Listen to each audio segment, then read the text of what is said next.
Welcome to Suman TV. నేను మీ Naveen. Vitamin B 12 ఇది చాలా మంది వింటూ ఉంటారు. సో ఈ నరాల బలహీనత ఉన్న వాళ్ళకి ఏదైనా ప్రాబ్లం ఉంది అంటే టెస్టులు చేసినప్పుడు విటమిన్ బి 12 డెఫిషియన్సీ వచ్చింది, లేదంటే విటమిన్ బికి సంబంధించిన డెఫిషియన్సీ వచ్చింది అని చెప్పేసి అంటుంటారు. అట్లాంటి వాళ్ళు ఏంటంటే 2 డేస్కి ఒకసారో లేదంటే 1 వీక్ ఒకసారో ఒక ఇంజెక్షన్ వేసుకుంటారు. ఏం వేసుకుంటా ఉన్నామమ్మా అంటే ఏదోసారి ఎర్ర ఇంజెక్షన్ నరానికి వేసుకుంటున్నా అంటారు. సో అదే వచ్చేసి బి కాంప్లెక్స్కి సంబంధించి. సో ఈ ప్రాబ్లం అసలు ఎందుకు వస్తుంది, దీనికి సంబంధించి హోమియోపతిలో ఎట్లాంటి మెడిసిన్స్ ఉన్నాయి అనేది అయితే డాక్టర్ చేతన్ రాజు గారిని అడిగి తెలుసుకుందాం. మన వీడియో చూసి ఈ ప్రాబ్లంతో హాస్పిటల్ని విజిట్ అయిన వరకు అయితే మాత్రం ఉచిత కన్సల్టేషన్ అయితే సార్ ఇస్తున్నారు. సో మరి ఇంకెందుకు ఆలస్యం, సార్తో మాట్లాడదాం. హాయ్ సార్, నమస్తే అండి. నమస్తే అండి. సార్, ఈ బి 12 డెఫిషియన్సీ ఉన్న వాళ్ళకి హోమియోపతిలో ఎట్లాంటి ట్రీట్మెంట్ చేస్తారండి మీరు? మీరు ఒకటి గమనించండి, ఎవరికి బి 12 డెఫిషియన్సీ ఉన్నా వాళ్ళు సప్లిమెంటేషన్ తీసుకుంటారా లేదా? కొందరు టాబ్లెట్లు మింగుతారు, కొందరు గమ్మీలు మింగుతారు, కొందరు ఏమో షేకులు తీసుకొని తాగుతారు, కొందరు ఏం చేస్తారు డైరెక్ట్ అవి కూడా ఎక్కించుకుంటారు వాళ్ళు. వారానికి ఒకసారి అట్లా. అది తీసుకున్నాక నెక్స్ట్ డే బి 12 చెక్ చేస్తే 1000 కూడా ఉంటుంది, 2000 కూడా ఉంటుంది. మళ్ళీ తర్వాత చెక్ చేస్తే 100 కింద ఉంటే 100 కింద వచ్చేస్తుంది. ఇంకోటి చెప్పాలంటే ఈ బి 12 డెఫిషియన్సీ ఉండడం వల్ల ఒక పేషెంట్ మన దగ్గర వస్తే ఏం కంప్లైంట్ చేసిండ్రు తెలుసా మీకు? సార్ నాకు బి 12 డెఫిషియన్సీ ఉంది, నాకు ఈ మెడ నరాలు 4ంటికి పట్టేస్తున్నాయి, మార్నింగ్ ఈవినింగ్ ఓకే 4ంటికి పట్టేసి ఇది మొత్తం లాగుతుంది, దాంతో పాటు ఈ చేతుల్లో తిమ్మిర్లు అవుతున్నాయి నాకు. ఓకే ఇప్పుడు ఆయన ఇట్లా చేసి చూపించింది మనకు, మనం ఇట్లా చేసుకుంటున్నాం కదా, ఆయన చేస్తే ఓకే ఇట్లా మొత్తం బంద్ కూడా అవుతలేదు, ఇక్కడ తిరిగి అది ఇట్లనే వచ్చి ఆగిపోతుంది ఆయనకు. స్పర్శ ఉంటలేదు నాకు, స్పర్శ లేదు కానీ మండుతుంది. స్పర్శ లేకపోతే మండొద్దు కదా, అవును, అయినా మండుతుంది. అరికాలల్లో మంటలు, అరికాలల్లో తిమ్మిర్లు, మొత్తం లాగడం, నడుస్తుంటే చెప్పు వచ్చేస్తుంది బయటికి, నాకు అర్థమైతలేదు. వెనకాలు అరే అన్నా నీ చెప్పులు పోయింది అనేసి ఊడిపోయింది కూడా అర్థం అయితలేదు. ఓకే ఓకే బి 12 వచ్చేసి 100 కింద ఉండే. యాక్చువల్గా ఎంత ఉండాలి సార్ మామూలు? సార్ చూడండి సార్, కొందరికి వాడు లోవర్ రేంజ్ ఇస్తాడు, హయ్యర్ రేంజ్ ఇస్తాడు. మనం అట్లీస్ట్ మనకు 400-500 ఉండాలి.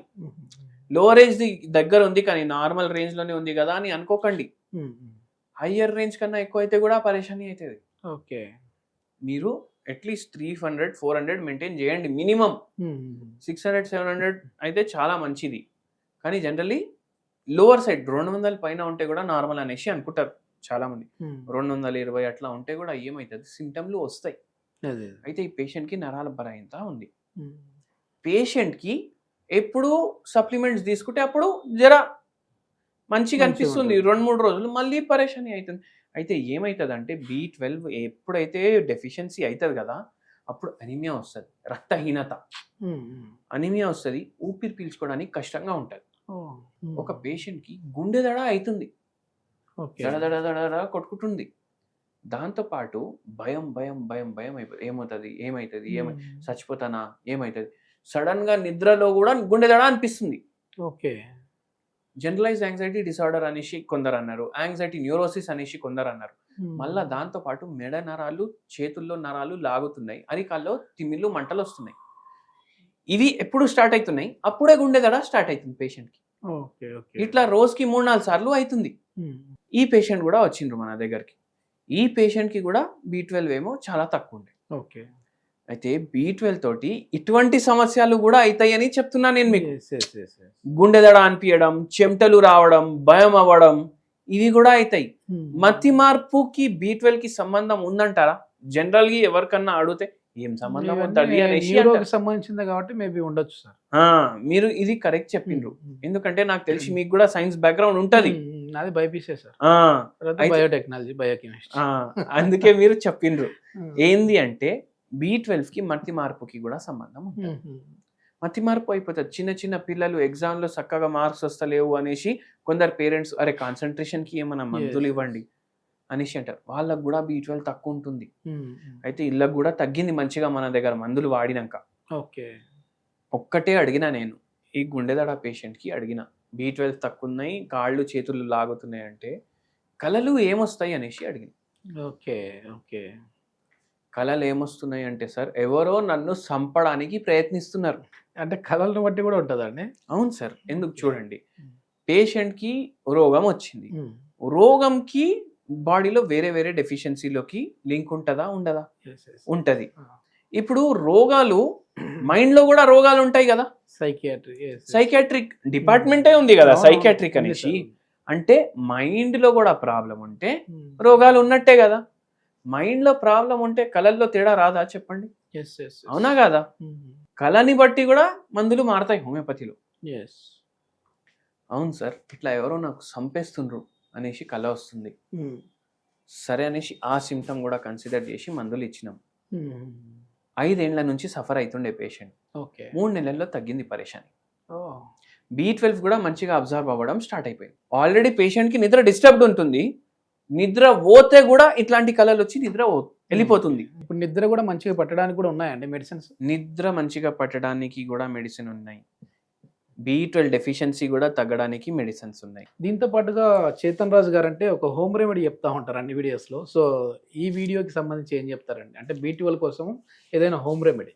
B12కి నరాల బలహీనత ఉండి ఇట్లా గుండెదడ రావడం, మళ్ళీ చేతులు లాగడం, కాళ్ళు లాగడం ఉండి వాళ్ళ కోసం ఒక మంచి హోమ్ రెమెడీ చెప్తాను. మీరు కూడా విని అసలు ఇది కూడా ఉంటుందా అనేసి ఆలోచిస్తాను మీరు. Okay okay. మా తెలుగు తల్లికి మల్లె పూల దండ అనేసి మనకు స్కూల్లో నేర్పించిండ్రు కదా పాట. అవును సార్. ఏంది అంటే ఆ మల్లె పువ్వులతోటి మనకు నరాల బలహీనతకి, విటమిన్ B12కి ఒక మంచి హోమ్ రెమెడీ చెప్తాను. ప్లీజ్. మీరు వాటర్ బాయిల్ చేసుకోవాలి, దాంట్లో కొన్ని మల్లెపూలు వేయాలి, ఓకే, దాంట్లో కొంచెం దాల్చిని చెక్క పౌడర్ 1 pinch వేసుకోండి. ఇది మీరు ఏం రెడీ చేసుకున్నారు తెలుసా మీకు? Jasmine tea. ఇప్పుడు మీకు అర్థం కాలేదు అంటే మీరు యూట్యూబ్ లోకి పోయి how to make jasmine tea అని సెర్చ్ చేయండి. Okay okay. ప్రిపేర్ చేసుకున్నారా? ఫిల్టర్ చేసుకొని గోరువెచ్చంగా ఉన్నప్పుడు ఈవినింగ్ టైం తీసుకోండి.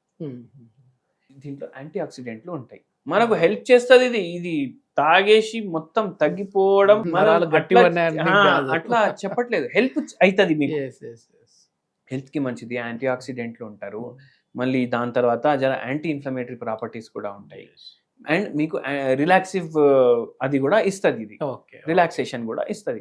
ఎందుకంటే నరాల బలహీనత వల్ల గుండెదడ రావడం, ఆందోళన రావడం, చెమటలు రావడం, ఏమవుతుందో అనేసి భయం అవ్వడం, ఇవన్నిటికీ కూడా మనకు హెల్ప్ చేస్తుంది. డైలీ ఈవినింగ్ తీసుకోండి. ఓకే. దీంతో పాటు హోమియోపతి మెడిసిన్ కూడా మనం కంటిన్యూ చేస్తాం కదా. B12 డెఫిషియన్సీకి మనం ఎటువంటి మెడిసిన్ ఇస్తాం, నేను మెయిన్ పాయింట్ మీకు చెప్పలేదు. మనం B12 బయటికి వెళ్ళి ఇవ్వం పేషెంట్కి, మనం ఇచ్చే మందుల ద్వారా ఆటోమేటికలీ మీరు తినే ఆహారంలోకి వెళ్ళి B12 అబ్జర్వ్ అయిపోతుంది. Okay okay. కొద్దిమంది B12 అంటే B కాంప్లెక్స్ తింటున్నా కూడా అవి అబ్జర్వ్ చేసుకోలేకపోవచ్చు, అందుకే కదా వీళ్ళు మళ్ళీ ఐవీలు తీసుకుంటున్నారు. అవునవును. ఇది మొత్తం మీద ఏంటంటే ఈ B కాంప్లెక్స్ ముఖ్యంగా B12 లోపం ఉన్న వాళ్ళకైతే హోమియోపతిలో ది బెస్ట్ మెడిసిన్స్ ఉన్నాయని చెప్పేసి celebrity homeopathy expert doctor Chetan Raju garu చెప్తున్నారు. సో దీని గురించి ఇంకా ఫర్దర్ ఇన్ఫర్మేషన్ కావాలంటే సార్ కాంటాక్ట్ నెంబర్ ప్రొవైడ్ చేస్తా ఉన్నా, మీరు సార్తో మాట్లాడచ్చు. థ్యాంక్ యూ అండి.